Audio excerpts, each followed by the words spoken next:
What's up, guys? One of the requests that you guys had is I do more of these text game breakdowns where I show you exactly how I go from the opener to the girl coming over and show you exactly what my mindset is all throughout the interaction. In this video, I'm gonna do just that. I picked an example of a girl who I hooked up with a few months ago during the quarantine. And I think this one's particularly good because first of all, she was very much my type, so I was kind of attached to the outcome here. I'm sure that's something a lot of guys here can relate to. In addition, she kind of disappeared on me at one point. It took me a lot of digging to really get to the bottom of what her concern is, get the conversation going again. This was a few months in the making, and ultimately get the date, which led to us hooking up. So in this video, I'm gonna walk you through all the screenshots from start to finish and give you a full detailed breakdown.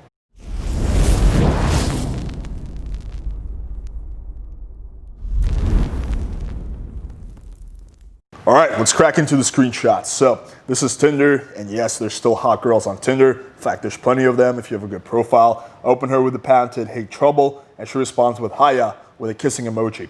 So typically, after the opener, I will send "I like your style" with one of these to get the conversation going. So it's one of my go-to texts. And I like this one because it's a compliment, so it motivates her to tell her something that she likes about me. She's like, oh, I like this and that. But it's also not too generic, like, oh, your smile is gorgeous, or pervy, like, yo, today's perfection. Like something like that. So I think this is a good little in between. It's a compliment, but it's not too try hard. She says, thanks, I like your dog. Dogs are amazing. How are you doing today?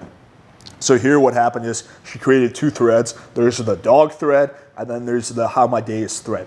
Now, some guys feel like they have to respond to every text the girl gives them. That's not true. You can pick a thread and just go with it. The only exception is if she's asking you what I call essential questions, like, are you married? Do you have a roommate? Like, these are both essential questions that you have to respond to. But as long as it's not essential questions like this, you just pick a thread. And I'm gonna pick the dog thread because something a little bit more unique, something a little bit more personal to both of us. So I say, yeah, he's the best. Is that yours in the pick also? Says, yes, he's a mini, sensitive for privacy reasons. I say, nice, we can do a double date. So here, what I'm doing is doing the we frame. So when it comes to, flirting, texting, whatever, there's really three frames. The first one is the I frame, where you're just talking about yourself and talking about yourself. And this is the one that majority of guys pretty much primarily do. They seldom venture outside this frame. It's also the least effective frame because people get quickly bored. People really like to talk about themselves, but they don't like to talk about you unless it's like a close friend or family member, and even then, not so much. So this is probably the most least effective frame. Then there's the you frame, where you're just talking about the person, which is much better than the I frame, but that also gets old after a while. A third option is the we frame, where you talk about both of yourselves as one entity, and this is probably one of the best frames to be in. So you're gonna see throughout this interaction, I'm kind of alternating, spending a lot of time in the we frame, some time in the you frame, and the least amount of time in the I frame. She says, so I say, nice, we can do a double date. She says, lol, sounds fun. I say, hopefully they get along as good as we will. This is just like a nice little text. I'm basically already taking the fact that we're gonna have a positive outcome and making it seem like a fact. Like, oh, I hope the dogs get along as good as you and I are gonna get along, because that's like written in stone, right? So she says, haha, I'm sure they will. What do you like to do for fun in Miami? And hoping you don't mind a bit of boldness, wondering if I could get your number. So she's number closing me. So my standard response to, like, what do you do for fun? Or, what are you doing here? Something like that is a variation of this text. I say, I run a business and get quite busy, but I enjoy traveling, going to the gym, reading, and various kinky activities, just missing a little, and then insert the girl's name in my life. The reason I like this text is because it's full of DHVs. The DHVs mean a bunch of different things, which stands for displays higher value, like the fact that I have a business, that I have a life, that I travel, that I work out.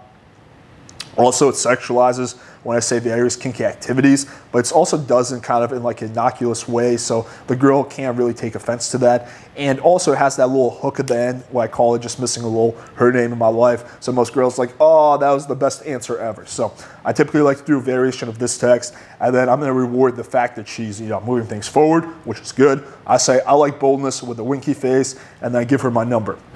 And then she does nothing happens. So I wait 2 days, she doesn't text me, so then I follow up with, don't be shy. And then later on that night, she does text me, she says, hey cutie, it's her name. I say, the cute chick with the dog. So again, this is just the fun and flirty frame, like, we're just kind of shooting the shit, like kind of having fun with it. I don't like to keep things too serious. I don't like to be too formal. I don't like to go into interview mode. Like, I just like to keep it like kind of like an episode of Californication, basically.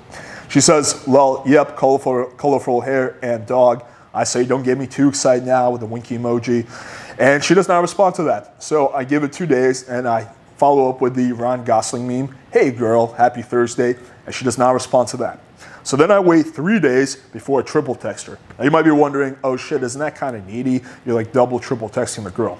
So the key thing to keep in mind is I'm waiting at least several days before each text. If I had sent these texts back to back, like within hours apart of each other, yes, it would have been pretty needy. But because I'm waiting a good amount of time, that's usually going to make the difference between neediness and persistence. If you need more clarification on that, check out an earlier video I did called Neediness versus Persistence. It's a good one. So then she doesn't respond to that. Oh, so I follow up with, are you always this talkative? And she does respond. She says, sorry, hectic days. So I disconnected for a bit from Tinder and all that jazz. Could I ask you a totally unique and non-stereotypical question? What are you looking for? I say, very unique. To meet a cool girl I have chemistry with, maybe break my multiple oral orgasms record. So whenever a girl asks me what I'm looking for, I also use a variation of this text. Now, if the girl seems like super prudish over text, but I get the feeling that, maybe she's super hot, or I just get the feeling that I can turn it around in person, and then I'll just say, to meet a cool girl I have chemistry with, right? Because that's an answer, no girl can hate on. Now, if I sense a little bit of sexuality and I want to kind of amplify things and sexualize, I will add that little hook at the end. Maybe break my multiple oral orgasms record, which, just kind of draws girls in. They'll be like, oh, haha, what's the record? So she says, ooh, now you're the one getting me excited, LOL. So she bites on it. I'm pretty open-minded with regards to what I'm looking for, but I do prefer to meet and get to know someone, wondering if that's a deal breaker. So what she's saying here is that she doesn't want to commit to sex before meeting, which is very common. Most girls don't. They want to meet the guy, make sure that there's a connection or there's some chemistry, make sure the guy's not catfished or a weirdo. So it's totally fine. I say, not at all. I like to build some chemistry first as well. It also makes the sex way better. Now, in hindsight, I realized that if I just said not at all, I like to build some chemistry first as well, that might have been a better text. But I felt like, kind of this underlying sexual vibe. She has been responding positively to my earlier sexual text. So I just kind of wanted to move things forward a little bit more. So I added, it also makes the sex way better, which is kind of like a truism, a fact that pretty much no one can disagree with. But she does not bite on that. So I wait a few days and I say, were you hoping for a different answer? And she does not respond to that. So then I wait 2 weeks and I sent her the skeleton meme. Everybody might be wondering, why 2 weeks? So at this point, I had already been kind of pushing the interaction, so I wanted to give it some time. I typically will, if I sense the conversation is not really going anywhere, I will typically just leave it alone for a week, leave it alone for 2 weeks. Sometimes the problem takes care of itself, and the girl will text you, oh my God, sorry, I'm such an asshole, I've just been so busy or something like that. And quite often, when you wait a lot of time, it just kind of resets everything. So if kind of you've been pushing in, it becomes like kind of getting into the needy territory by waiting, it kind of almost resets. So that's why I did that. And I'll just go through my phone, like on a Sunday, I'll just run through all my texts and I'll see, okay, is there any girl that I haven't texted in a month? And then, okay, do I still like her? Oh yeah, she's still super hot. Okay, I'm gonna re-engage. So I'll typically do something like that. And she sends me a meme that says, listen to me, if we break quarantine, we could all die. At least she responded, that's good. I can work with a response. So I say, aren't you a... And basically what I'm referring to is the fact that she works in the medical field. So she's already exposed to, corona. So I take her meme literally and she says, lol, GIF was not serious, by the way. Yeah, I worked in the ER for a bit with all the coronavirus craziness. Typically, and she tells me her job. I say, sounds like you could use a little stress relief. And I honestly just could not think of anything better to say in this situation. I probably should have gone a different direction in hindsight. But then again, hindsight is always 20/20. It's easy once you're looking back in interaction, if you have a really solid understanding of text game, to see what you could have tweaked and what you could have done differently. But sometimes you have to, take some risk in order to get a positive outcome. So some guys like to take no risks and play it super safe. I don't think that's a good strategy. And some guys like to take unnecessary risks and, just fucking go YOLO with their text. I also don't think that's a good strategy. I think the right approach is somewhere in the middle. So she doesn't respond to that, and I say, am I wrong? She does not respond to that either. So I wait a little over a week, and I say, I honestly did not take you for the flaky type. And I like this text a lot because even if a girl is super flaky, her deep down identity isn't that of a flake, at least 99% of the time it's not. So when you're saying oh, I thought you were cool, I guess you're not, she wants to be like, no, I'm cool, sorry, and she wants to give you a reason. So I find that text is really good at kind of figuring out what the underlying objection is. She says, I'm really not, but I'm not just looking for a hookup. So what happened here is she assumed, because I was sexual, that I just wanted a one-night stand, which will commonly happen to me because I have also a very fuckboy profile, but that's okay. I say, it's very easy to deal with. So I say, and when exactly did I say I was looking for just a hookup? So I like this text because it makes her question her assumption. I wouldn't want to just say, yes, no, I'm not. I'm looking for something more, because then she's going to be like, oh, sure, yeah, that's what they all say. Instead, I want to get her to actually question her assumption herself. She says, true, never directly. I guess I assume based on flirty texts and mentioning sex, which I'm not against, but Tinder does have a reputation. So I'm not going to apologize here because I didn't do anything wrong. I think some guys are way too eager to apologize. No, like if you didn't do anything wrong, the best strategy is to actually own it and then reframe, which is what exactly I do. I say, yeah, I do like me some flirty text, owning it. And I say, but no, I'm over one-night stands. Always found them a bit unfulfilling. True. Plus, sex gets even better after you build some chemistry. Also true. And that's the reframe. Says, well, I have to agree with that. Of course, because it's a text you can't really disagree with. It's a truism. She says, well, I have to agree with that. A little tension makes things more interesting in my opinion, and I'll apologize for assuming too many people looking for just that. Perfect. Now we're starting to turn it around. And I say, tension can be very rewarding. It's cool. I'm glad we're on the same page. So we had our paths has kind of diverged. Now I brought it together, and this text, I'm glad we're on the same page, is the glue to solidify the fact that we are looking for the same thing. She says, so what you've been up to during this quarantine? That's basically her way of saying, yeah, you're right. I just kind of want to change the topic now because it's getting awkward. So I'm going to be totally cool with that. I say, mainly be getting work done. Perhaps you can be my distraction. Moving it forward once again. And you might be thinking, well, dude, wasn't like being too flirty, whatever, like backfire earlier.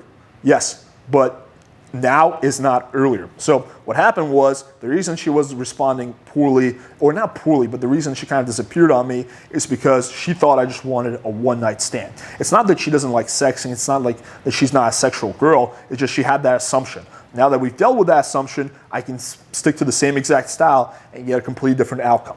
So she says, so looking for someone to prevent you from getting work done. Perhaps if you play your cards right. So it's positive text. I say maybe a cute one with colorful hair. Do you like wine? She says, well, I definitely like messing around with fun hair colors. LOL. To be honest, I don't drink. Maybe a fun mocktail for me. So I respond with, all right, we can share Shirley Temple on my romantic balcony. If you live in America and you've been to bar mitzvahs, you know what I'm talking about. If not, this is basically just an American kid's non-alcoholic drink. She says, not scared away. I like that. Sounds like a nice evening. More buy-in. By the way, I've got nothing against others drinking. Just want to mention that. LOL. Good. I say, oh, it takes a lot more than that to scare me away. What's your schedule like? Moving things forward. Says, hurt my wrist at work, so I'm off for a bit. Guess it's a good and bad thing with everything going on. Besides that, I've got a couple things to do, but I'm free after Tuesday. How about you? I say, damn, I'll be sure to kiss it and make it better. Again, I'm fucking sticking with the fun and flirty theme because I know it's gonna work now that we've dealt with the underlying concern. I say, same, I have a long call tomorrow, but how's Tuesday or Wednesday night? So what I'm doing here is I'm making it seem like my schedule is also, I'm creating like basically scarcity. I'm making it seem like, well, I can do earlier anyway, so it's your lucky day. I'm also only free after Tuesday and Wednesday, which honestly is somewhat true because I am pretty busy, but anyway, she says, Wednesday is probably better. Any parks open near you? Would you be opposed to meeting at one first? She wants to basically do a public date. Now, there's essentially two reasons why girls will want to do public dates. First, the most common is safety, just purely out of safety, which I can totally respect. And if that's the underlying reason, then I will meet the girl in public. The second reason could be that she's just a prude and she's doing everything to minimize the chance of sex happening. If that's the case, then I have to make a judgment call based on how much I like the girl and kind of what my vibe is, whether I can, turn around in person. But I want to figure out which one it is so I can make a, proper, let's just say, a game call. So I say, all right, Wednesday night it is, and yes, there's two, stranger danger, so that's my way of figuring it out. She says, I don't know, should I be worried or should you? So that's a yes. If a girl, if it's the prude thing, she'll say, no, I just don't meet guys at their house, or like, I'm not that type of girl. That's more of the prude thing. So I said, neither of us, I have a good feeling about this. I'm not going to stick on the whole, I want to turn it around, positively reframe it. I say, we can take my dog for a walk. She says, oh, I'd love to meet your pup. I love dogs. Is it the husky? And then I just sent her a picture of Rhaegar looking really majestic with my hand and my tattoo being shown off, petting him. And I say, yes. She says, oh, what a cutie, girl or boy. And you've given me an opening to ask about your tattoos. I say, yeah, he gets that from his owner. Boy, and ask away. So I've noticed a wolf and a dragon, which I both coincidentally like. Any meaning behind them? Now, if you have a tattoo, you might understand this better. We're basically talking about the meaning behind tattoos. It's not like super personal, but it is like more than just generic small talk. So we're getting into like somewhat personal questions now, which is good. It means it's going to solidify the chance of the date going down. It means she's actively showing interest. I say, yes, it's from Game of Thrones. I'm secretly a nerd. Now, I might be thinking, oh, why would you say that? It's negative. There's actually two kinds of nerds. The first type is the kind most people think about, which is the lack of social skills, spends all day playing World of Warcraft, jerks off in his mom's basement. That's the first type of nerd. The second type of nerd is someone who's super passionate, who just has a lot of these technical things that they're engaged and interested in. And it's like a hot guy who has a little bit of a nerdy side. And that's the kind of nerd that I'm showing that I am based on my earlier conversation. So because of that, this text is going to work really well for me. At least it has every single time I've used it. It says, nice, I never got to finish the series. I think I stopped at season 5. Is the dragon inspired by GOT2? Question mark. I have a little nerdy side too. She's qualifying. I say it is. Good, a little nerdiness can be sexy. So sexy nerdiness is always a plus. Couldn't agree with you more. And I asked because I'm actually planning to get a tattoo after this quarantine. Coincidentally, it's a dragon tattoo going up my spine, working on finishing the design. She sends me a cute little GIF. I say, maybe our dragons will become best friends. Going back to the we frame. And she says, maybe, LOL. I say, I guess we'll find out soon. More of the we frame. Says, just wondering, where do you stay by? I sent her my address. She says, it didn't have to be your exact address, LOL. I guess you trust me. But lol, I actually happen to know that area, lived in, area that's close by for a while. So here I make it seem like, even though I know what she's getting at, it's not that she's worried that I'm trusting her. It's that she's not sure yet if she can trust me. And during the date, I found out that she does have legitimate reasons why she does have some trust issues, because she has been fucked over by her exes in the past. So totally legit. But at the time, I don't know this information, so I'm just gonna go off what she's telling me. I say, how bad can someone with a cute dog be? And I say, cool. Where are you now? So logistics. I'm in the blank area. Suburbia. LOL. I say not too far. I think our love will survive. More of the we frame. And then I double text her a few hours later. What time are you free tonight? The reason I double text her so close to the previous text is because this is a time sensitive thing. So I always say, if it's not time sensitive, wait a few days before you double text.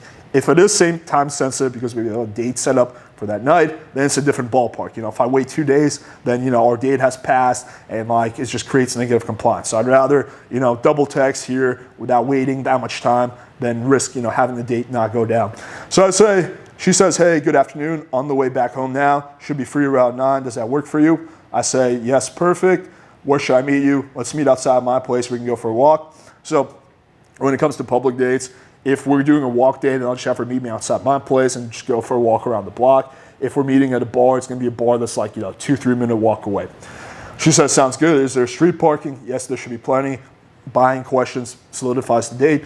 Awesome, I'm heading out now. Sounds good. See you soon. I'm here, just parked by the coming. This is the thing I like to commonly do is I'll send coming with a CUM. That's a good way to really kick off the date. And then, we have our date, and I say, make it home okay? She says, yeah. I say, nice drive with no traffic, she says. I say, good, that was, hot. And I like to send this text as a post-sex text to kind of solidify, what happened. She says, agreed, LOL, with a winky emoji. Now, the day itself was super straightforward. I met her outside my building, gave her a confident hug. She was very much my type, kind of alternative looking, but a fantastic body, great tits. So very much just like the kind of girl that I typically go for. Went for a walk, and again, I didn't do anything fucking extreme, no weird pickup shit, just cracking some jokes. The same vibe that you saw, throughout this text thread is basically how I'm in real life. Fun and flirty. I don't get too serious. I don't get too logical. I just kind of use the we frame a lot and just fuck around, keep things fun, keep things interesting, build sexual tension. We went for a walk for about half an hour. Afterwards, we invite her inside my place. And again, when I'm pulling a girl back to my place, I'm not making a big deal. I'm just leading her. And she was totally down. So we go back to my place. The only curveball is that she didn't drink. So typically, when I bring a girl back, I'll have wine with her on my balcony, but I couldn't do that. So we just drank waters on my couch. I played some music. It took a little bit longer, but eventually I started escalating. It was super smooth. She was down at this point. Had built a lot of sexual tension. I wound up having actually an amazing night of sex. Cuddled for a while afterwards, just hung out. Me and her actually got along really well. The ironic part, though, is a few days after this, she wound up going on a road trip with a guy that she used to see or something like that, and they wound up getting together. So in reality, she was the one who used me for a one-night stand. I know, I'll live. So what are the big takeaways here? First of all, we frame, very powerful. Don't just get stuck in the I frame. Don't just get stuck in the you frame. You want to be alternating between the we frame, that's where you spend most of the time, you frame, and a little bit of the I frame. Secondly, don't feel like you have to respond to every single text if it's not essential. You know, when it comes to figuring out whether a text thread is essential or not, just use common sense. But basically, you know, you can just pick a thread and kind of roll with it. You don't have to respond to every single thing the girl says. Third, don't get sloppy on the close. I see this time and time again. Guys do all this work, and when it comes to going for the meetup, they just get lazy and say, yo, let's hang out tomorrow night at 8, right? Which is a poor way of going about the close. So I had made a whole video on this, 5 steps to closing optimally, but basically you want to soft close. We should get together sometime soon, figure out her schedule. You know, you're free Thursday or Friday night, and then go for the hard close. That's generally the formula that you're going to follow. So again, don't get sloppy on the close. Fourth is, don't be afraid to be persistent. You know, pretty much every girl who I've gotten together with who was above an 8, I actually had to be a little bit persistent over text because, you know, they're getting hit up by so many guys. So you have to like just be willing to like give it a little bit of an extra shot. You know, it literally takes 5 to 10 seconds to send a text. The key thing though is don't go from being persistent to being needy. And the big distinction there is going to be how much time you wait in between each text. If you're sending her 2-3 texts the same night, then you're very likely in the needy camp. Now, if you're waiting, 3 days, 4 days, a week, then you're much more likely to be persistent. Fifth is get to the underlying concern or objection. So if a girl is, just being non-compliant, she's not responding to what you're saying, or she's disappearing, typically there's something that's going on underneath the surface that's causing this action, especially if she was responsive at one point. So you kind of have to dig, use some of the text that you saw me use, like, I honestly did not take you for the flaky type, or are you always this talkative, to figure out the underlying concern. Then you can deal with it, the way I showed you guys, and then you can move things forward again once you're both on the same page. And last thing is, don't be afraid to take some chances with your text game. Some guys play it way too safe, and as a result, nothing ever happens. And some guys take retarded, stupid risks that are totally unnecessary. The right approach is somewhere in the middle, which is what always has worked the best for me in this interaction and pretty much every other interaction. All right, hopefully you guys found this video valuable. Show me some love by smashing the like button, hitting the subscribe button, clicking the bell for notifications. I also want to personally thank everyone who answered my question about content requests. I'm going to do my best to make every single one of those videos in the near future, as long as it's something that's legal. Thank you guys for watching. Let me know if you have any questions in the comments below, and until next time.